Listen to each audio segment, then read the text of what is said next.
설교 제목을 한번 따라해 볼까요? 오실 그이, 오신 그이. 애인을 부르는 것 같지 않으세요? 오실 그이, 오신 그이. 에? 요한이 묻습니다. 2절 3절이네요. 예수께 여짜오되 오실 그이가 당신이 오니까 우리가 다른 일을 기다리오리까. 해보셔서 알겠지만 신앙이 흔들릴 수 있습니다. 불신할 때도 있죠. 또 실족해서 넘어질 때도 있습니다. 우리는 다 그렇습니다.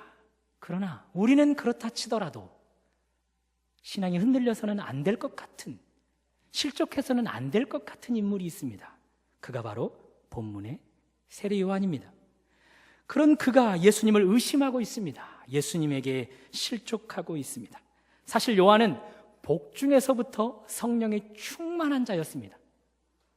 하루는 예수님을 임신한 마리아가 먼저 세례 요한을 임신한 엘리사벳을 찾아갔습니다.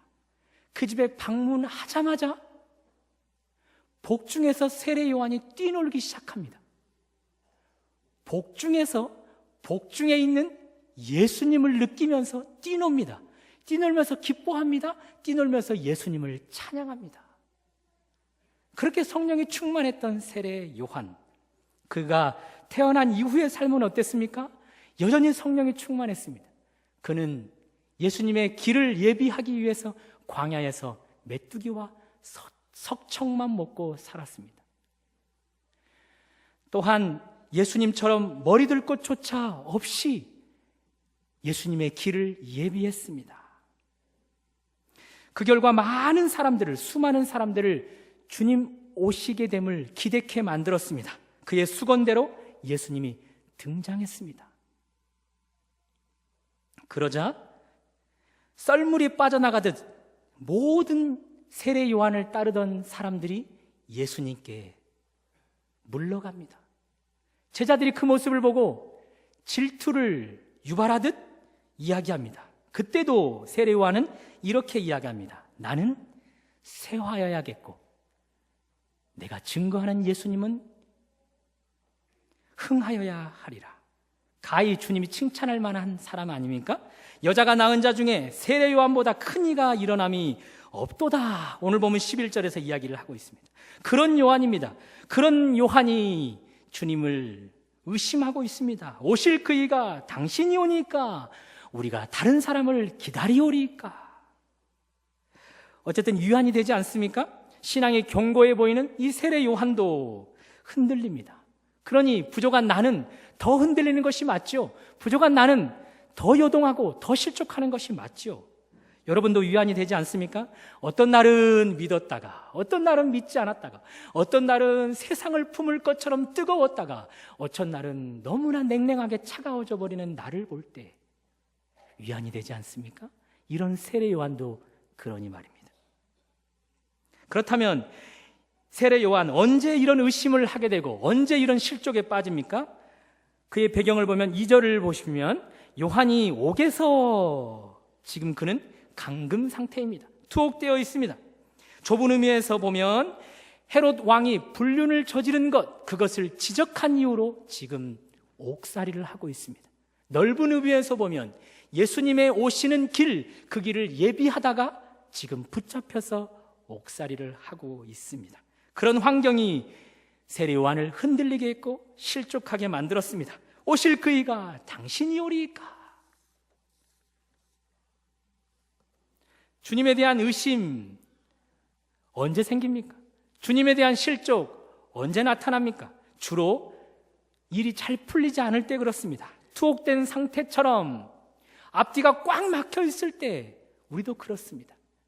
앞뒤뿐만 아니라 좌우가 막혀서 전혀 소통할 수 없는 상태에 직면하게 되면 우리도 흔들리고 실족합니다. 특별히 주님의 일을 열심히 하고 있을 때 어려움이 몰아닥치면 우리도 세례 요한처럼 흔들리고 실족합니다. 주님, 제가 믿음 생활 열심히 하고 있는데 제 처지가 이게 뭡니까? 예배 생활도 열심히 하고 헌금 생활도 열심히 하고 있는데 저한테 이러실 수 있습니까? 제가 믿는 주님이 주님 맞습니까? 다른 분을 제가 기다려야 되겠습니까? 그럴 때 어떻게 해야 합니까?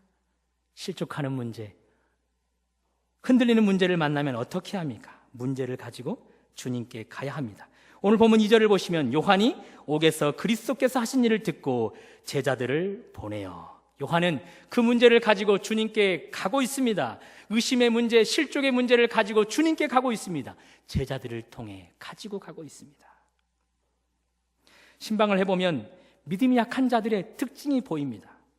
왜 요즘에 교회 안 나오세요? 라고 물으면 그분들은 이렇게 이야기합니다. 시험이 들었습니다. 남편이 속썩입니다. 재정적으로 어려움을 당하고 있습니다.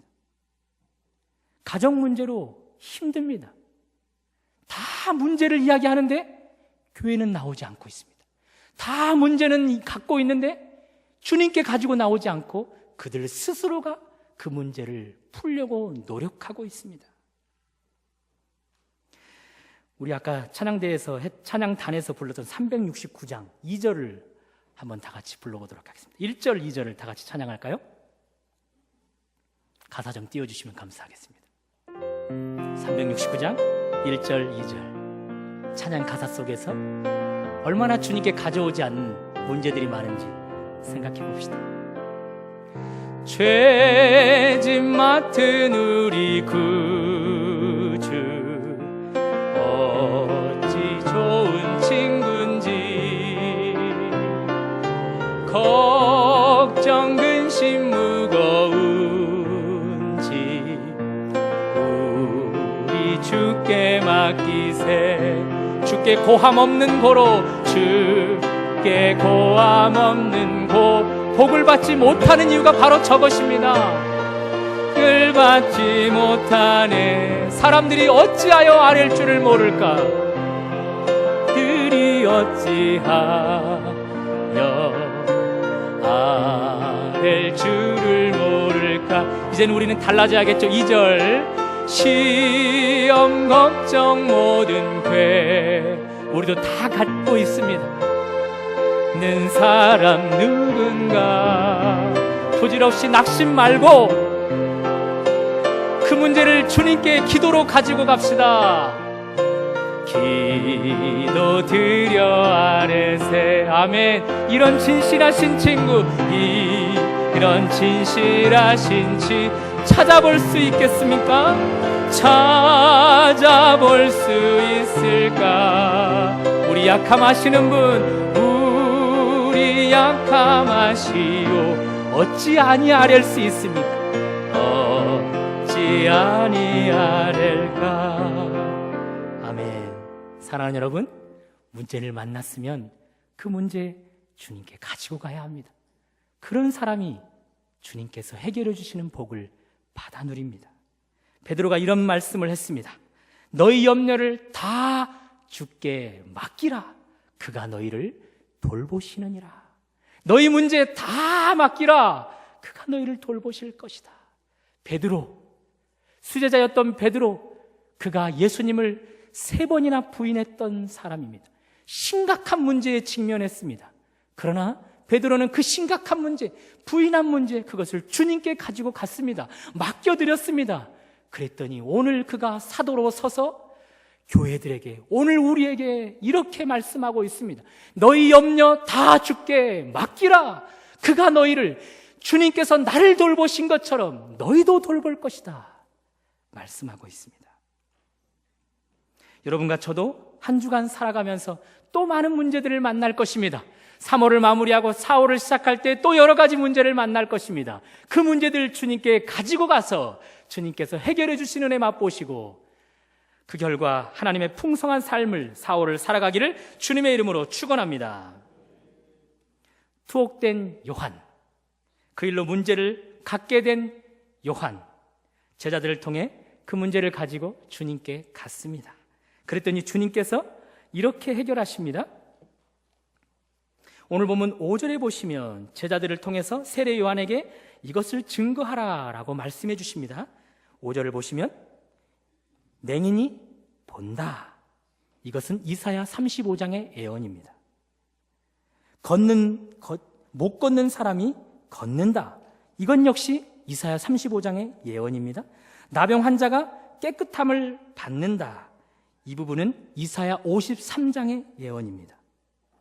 못 듣는 자가 들으며 역시나 이사야 35장의 예언입니다. 죽은 자가 살아난다. 이것은 예언 가운데 없는 본문입니다. 그런데 추가시켰습니다. 예언을 초월하고 있는 듯 말입니다. 가난한 자에게 복음이 증거된다. 그것은 이사야 61장의 예언입니다. 우리 주님은 세례 요한이 문제를 가지고 왔을 때 해답을 주고 있습니다. 구약에 예언된 그 말씀이 하나같이 다 예수님을 통해 이루어지고 있음을 이야기해 주고 있습니다.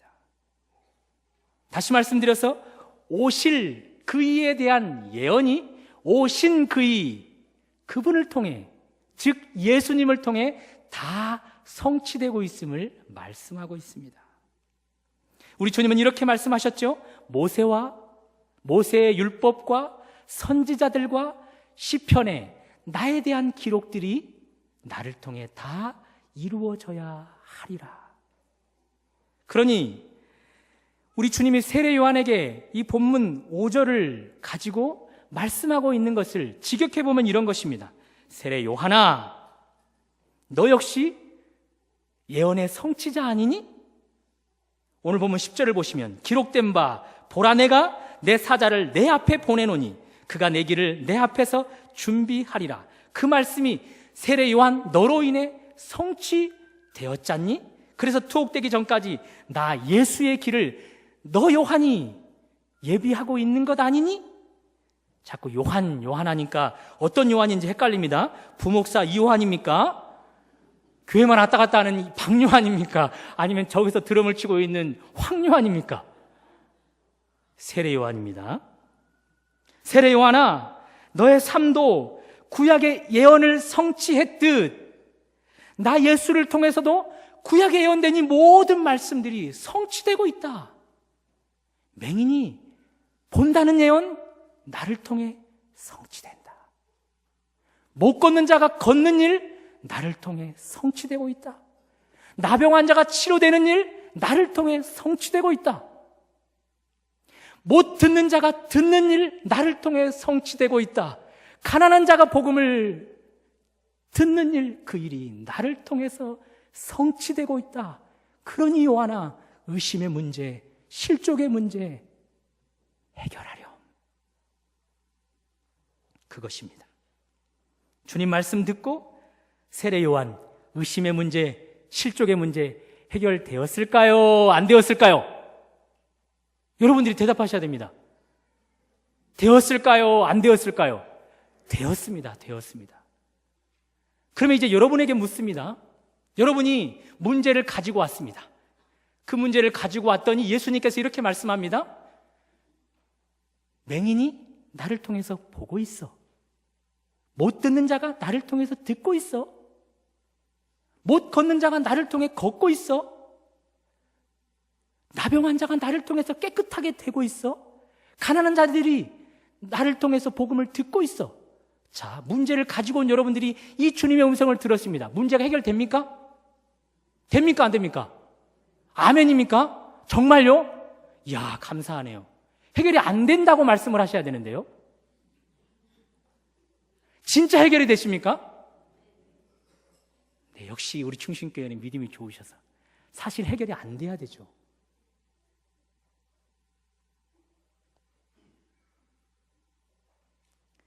자, 어쨌든 세례 요한은 그 문제를 이 예수님의 예언이 성취되는 것을 통해서 해결이 되었습니다. 그것을 우리가 믿고 이제 이 문제를 한번 풀어가 보겠는데요. 먼저 한번 따라해 볼까요? 모든 문제는 주님에 대한 알므로 직결된다.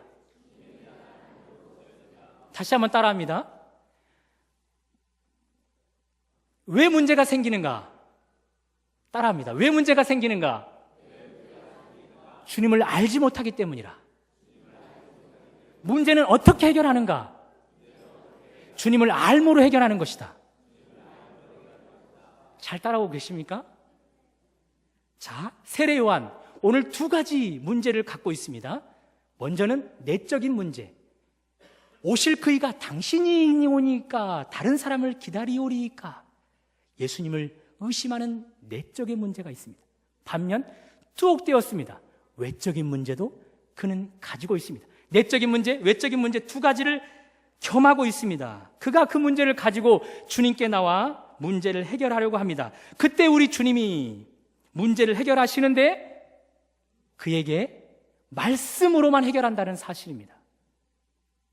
오실 그이에 대한 예언이 오신 그이로 성취된 그 말씀으로만 그 문제를 해결하시고 있다는 사실입니다. 다시 한번 해볼까요? 맹인이 보게 될 것을 구약에 예언했습니다. 그것이 오신 그이로 인해 성취됐습니까? 안 됐습니까? 되었습니다. 못 듣는 자가 듣게 될 것을 예언했습니다. 오신 그이로 말미암아 성취되었습니까? 안 되었습니까? 이렇게 계속해서 오실 그이에 대한 예언이 오신 그이로 성취된 것, 그것만 가지고 문제를 해결하려고 주님은 하고 있습니다. 무엇을 느끼십니까? 오직 주님은 문제 해결이 주님을 알매 있음을 알고 있습니다. 제가 손뼉을 치는데요, 어휴, 곁길로 나갔습니다. 그래도 소리는 납니다. 그러나 손뼉이 끝까지 딱 마주치면 또 곁길로 나갔네요. 어휴, 어렵네요 이거. 어휴, 정확하게 맞으면 소리가 더 완벽한 소리가 나는 거죠. 네, 한번 해볼까요? 시작. 네. 3세대 예배라 제가 애쓰고 있습니다.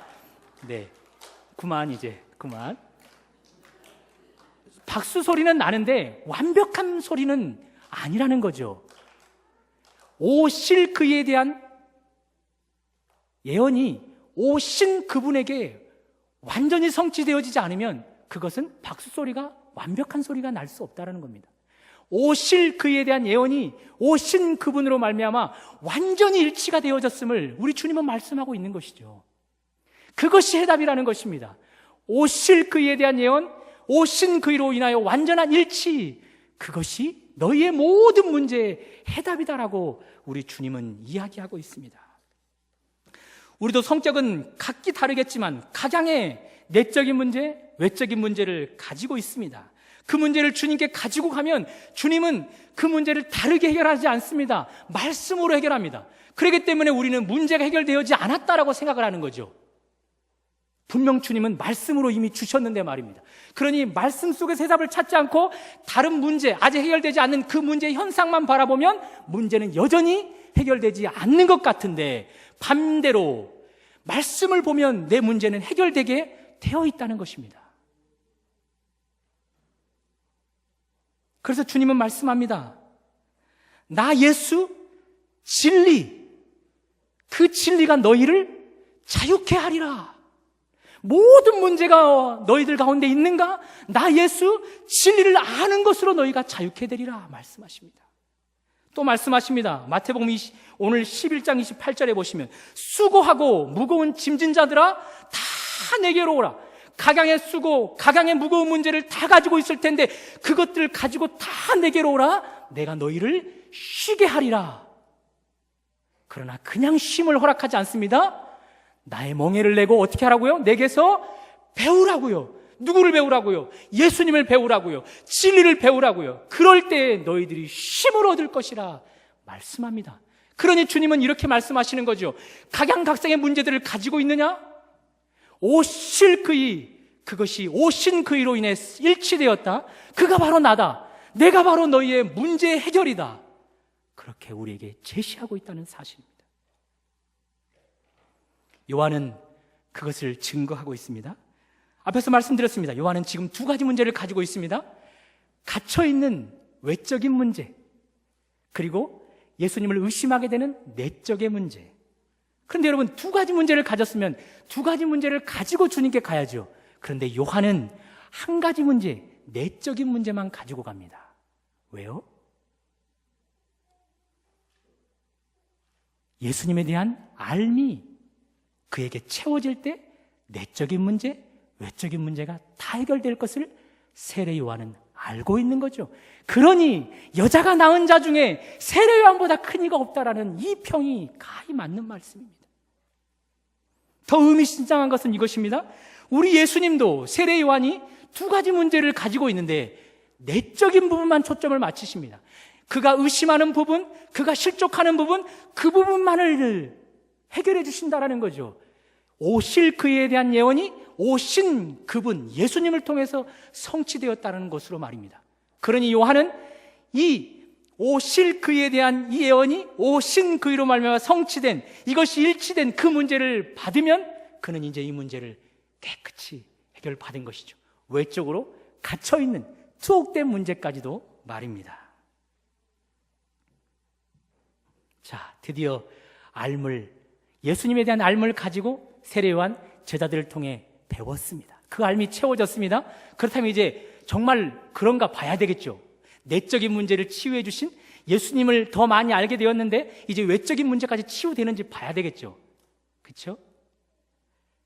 그런데 세례 요한은 오늘 등장으로 끝이 납니다. 투옥된 이후에 투옥된 상태에서 목베임을 당하여 죽고 맙니다.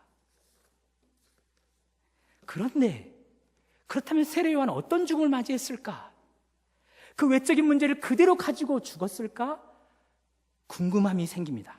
그래서 오늘 5절을 자세히 보았더니 구약에 예언되지 않은 하나의 문구가 있습니다. 왜 그것을 유독 주님은 강조하셨을까? 그것은 바로 죽은 자가 살아나실 것이라는 것입니다.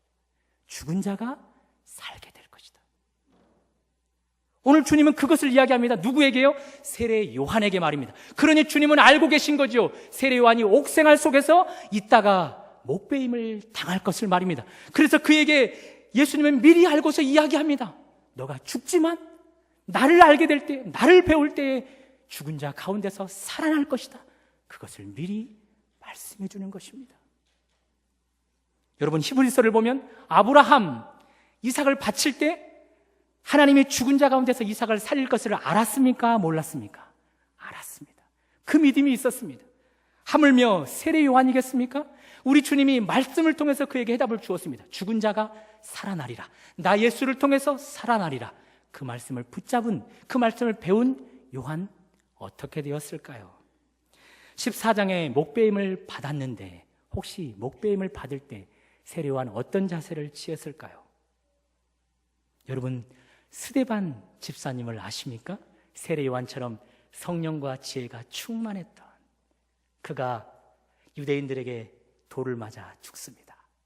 그때 세례 요한, 그를 죽이는 무서운 돌을 향해 시선이 고정되지 않습니다. 오히려 하늘이 열리고 하나님의 영광이, 예수님의 보좌가 보여집니다.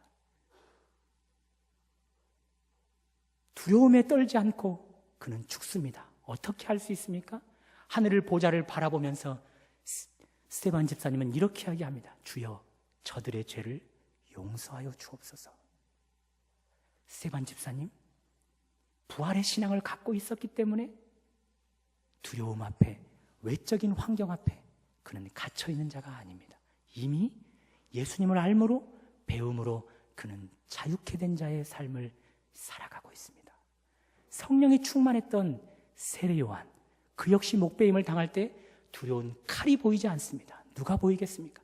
보좌 우편에서 일어나서 그를 안아주시며 죽은 즉시 그를 품에 부활시켜 주시는 우리 주 예수님이 보여지는 것입니다. 사랑하는 여러분, 주님을 알아 다 순교합시다, 이것을 말씀드리는 것이 아닙니다. 저자 마태는 우리에게 이렇게 말씀하고 있습니다. 계속해서 강조합니다. 오실 그이에 대한 예언이 오신 그이로 인하여 완전히 이루어졌다. 오실 그이와 오신 그이가 완전히 일치되었다. 그 일치된 주님을 너희 마음속으로 일치시켜라, 그것입니다. 세례 요한처럼 그것을 일치시킬 때에 내적인 문제, 외적인 문제, 그것을 초월해낼 수 있다. 그것을 극복해낼 수 있다. 마태는 그것을 우리에게 강조하고 있는 것입니다. 이런 찬양이 있습니다. 주 사랑 음을 잘못 잡았습니다. 주 사랑 거친 풍랑에도 깊은 바다처럼 나를 잠잠케 해. 주 사랑 내 영혼의 반석 그 사랑 위에 서리. 예수님을 배우고 그 일치되신 예수님이 내 안에 일치되면, 그 사랑이 내 안에 가득 쌓이면 풍랑이 일 때에 깊은 바다 안에서 잠잠한 내 모습을 보게 된다는 것이죠.